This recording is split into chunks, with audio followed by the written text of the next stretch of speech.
I responded, yes, actually, but not the way anyone thought. Most of the civil unrest was a play for another group to take over. Law enforcement escaped the riots, and the National Guard never mobilized and either dissolved or headed east or north. Seattle and all the other big city-states on the I-5 belt are still controlled by them. Another brilliant little mind wondered, why don't people kick them out and free the city? I responded, they're getting exactly what they want, so we're leaving them to it. That's what they always wanted. We're in our happy little spot, and they're in their spot. Leaving each other alone is a good thing sometimes, you know? They all nodded slowly. Nobody seemed to have any more questions, and they all started to get fidgety. Thankfully, right around that time, it was time for the parents to start picking up their kids for dinner so they could have an evening together. The adults, which was basically 14 and up now for work purposes, had finished most of the day's worth of chores and patrols, so everyone took turns watching them into the evening depending on perimeter and hunting schedules. The kids all got picked up, and it was time for me to go too. My day was done.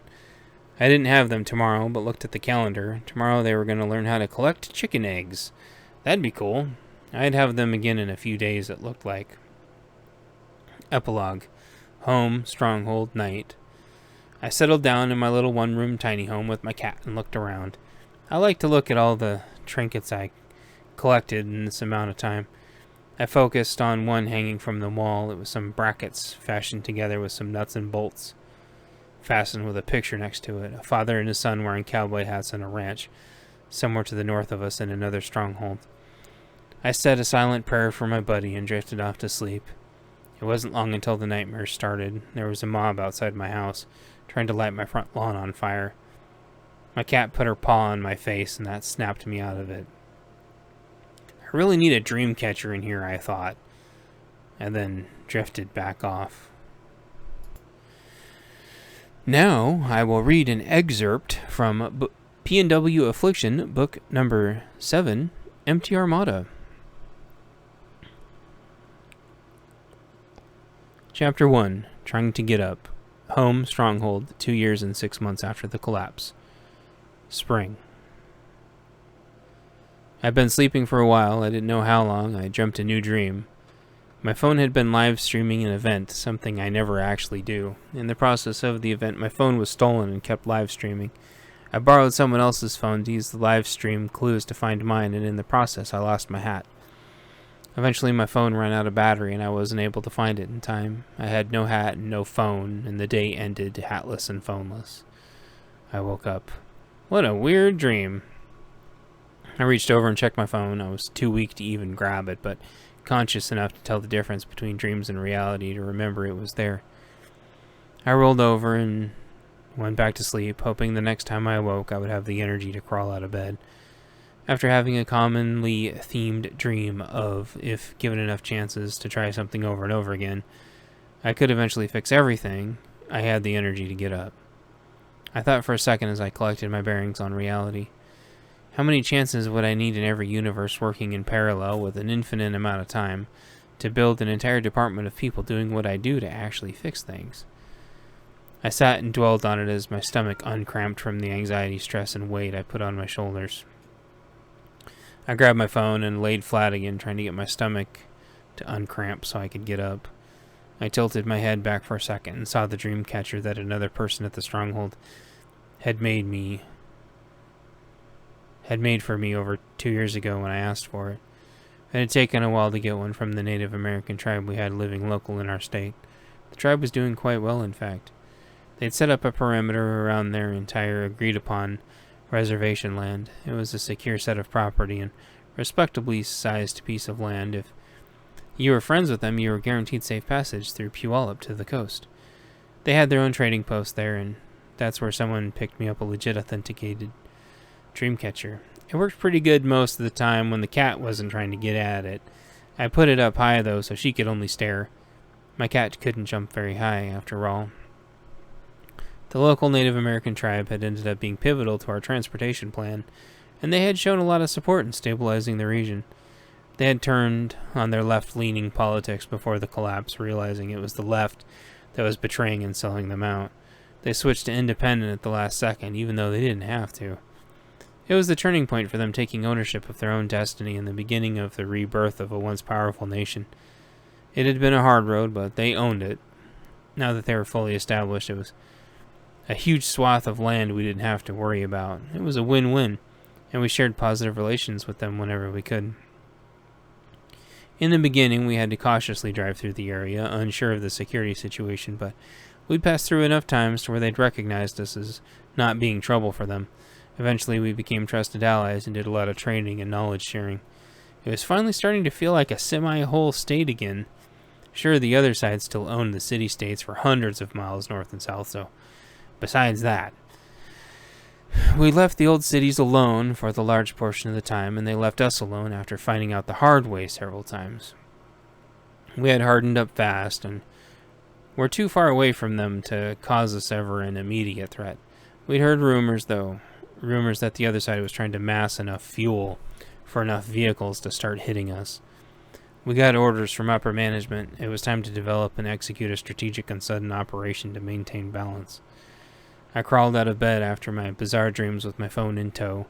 It was pre-dawn and time for another op. It was about 6 months since we got the psychological torture prison shut down. I guess it had taken a portion of that to complete the process, but regardless, it was about 6 months or so.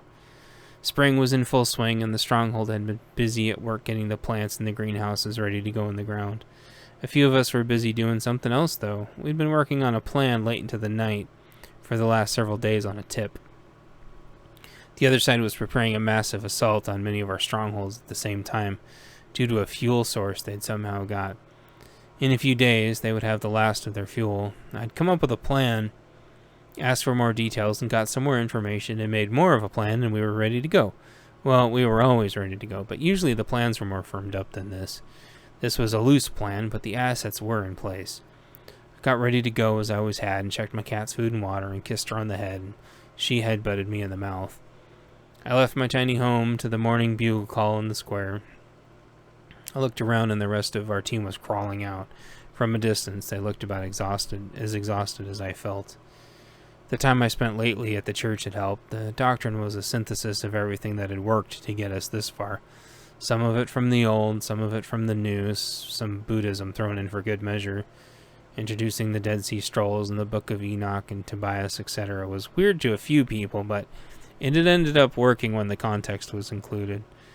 Everyone was free to worship what they wanted, of course, but we were basically turning into spiritual warriors. It had been getting us through these tough times, where it was more of an emotional and spiritual battle than a physical one.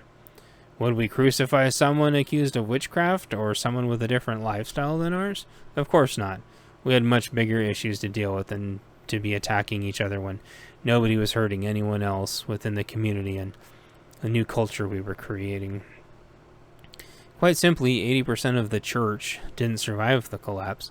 The ones that focused on physical and emotional prepping did okay, as we always knew they would, but they were the exception, not the rule. The majority of churches collapsed under their own bloated weight, unable to see their own pockets and egos. When it was time for words to transition into action, the unprepared religious leaders all sided with the new government or dissolved entirely. We still saw missionaries from time to time. We kept them at the gate in case they had viruses or were scouts.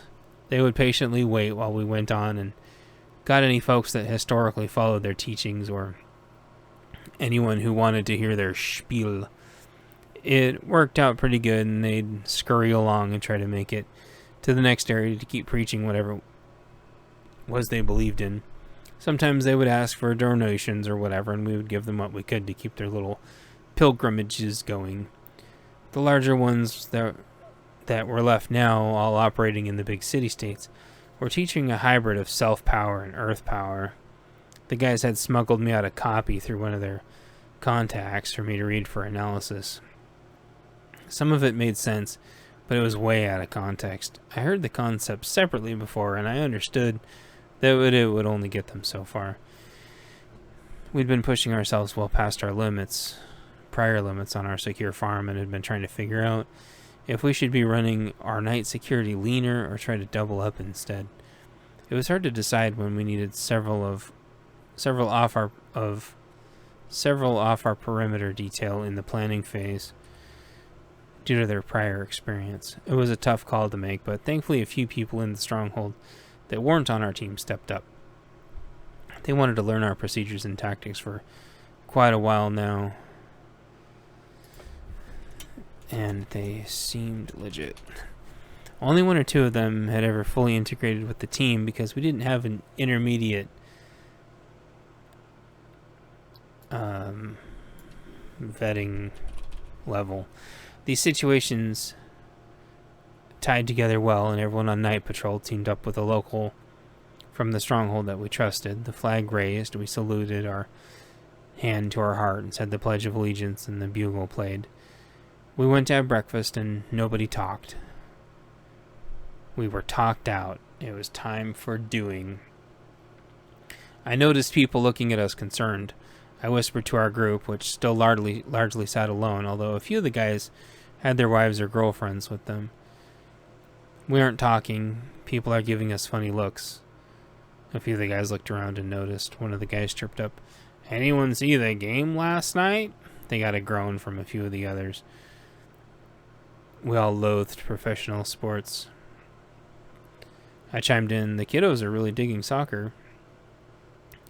I was still a part-time teacher here, and we'd got enough kids now to put two semi-decent teams together. There was a field and they played in that couldn't produce a garden to save its life for some reason. "Right on, you're doing a good job with the kids, by the way," one of the dads spoke up. "I hear nothing but positive stuff from my kid." I nodded. I had a thought at that moment, then someone else spoke up. "Maybe it's time for you to just teach full-time. The next generation needs you and you do a good job. If you get hurt out there, we'd lose a valuable resource."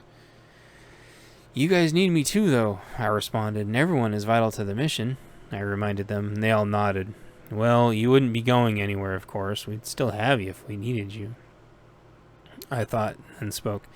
"You know, it's really up to the family and leadership, but I'd really love it. We have to..."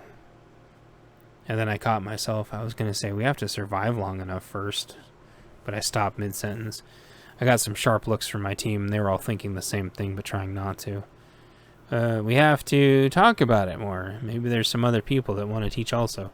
Who knows?" The truth was, I'd really love to teach the little monsters.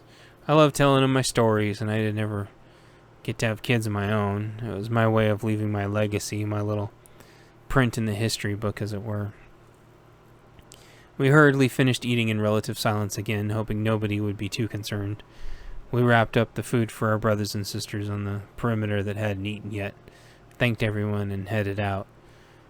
There was no more big to-do about it, because we had enough people to where we could leave without putting a huge strain on internal security. It also added to the inherent safety of the matter not having announcements anymore. We kept the date secret now and knew there would be little chance of the other side organizing a strike with such little notice,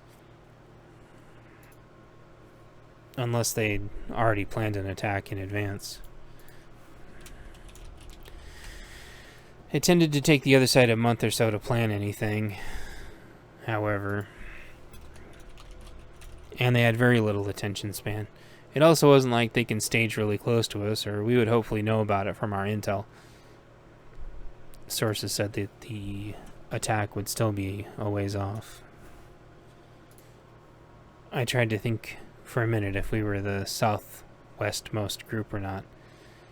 Technically, there were other non-affiliated groups that would be stuck in the middle. I'm sure someone would have come to us freaking out and begging for help if the other side had rampaged through already. That reminded me that I should talk to the guys about having an outpost or something. It'd be much more feasible to do once we locked down fuel. We doled out the food to the remainder of our team and had a communications swap. We had a little prayer and rolled the dice to see which routes we'd take and did our gear checks, and then we headed out.